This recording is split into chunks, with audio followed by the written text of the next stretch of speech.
Helo, Matthew Rhys i fan hyn. A pan oedden ni'n tyfu lan yng Nghaerdydd, rhai o'n ddiddordebau oedd perfformio ar celfyddydau, ac felly mae'n hyfryd o beth fod Tafwyl yn gweithio gyda chapter Sherman Cymru a'r Urdd ac eraill i roi blas i bobl o'r gweithgareddau celfyddydol Cymraeg sydd ar gael yn y ddinas ar gyfer bob oedran. Dwi hefyd yn falch iawn fod Tafwyl yn cael ei chynnal eleni am y tro cyntaf erioed yn rhan o Ŵyl Caerdydd, a lle gwell na Chastell Caerdydd i gychwyn y dathliad o Gymreigdod yn y ddinas.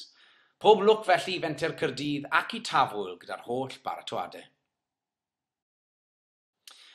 Hello, Matthew Rhys here, and as a youngster growing up in Cardiff, some of my interests were performing and the arts, and so it's great to see Tafwyl working with chapter Sherman Cymru and the Urdd and others to give people a taste of the Welsh language arts activities available for all ages in Cardiff.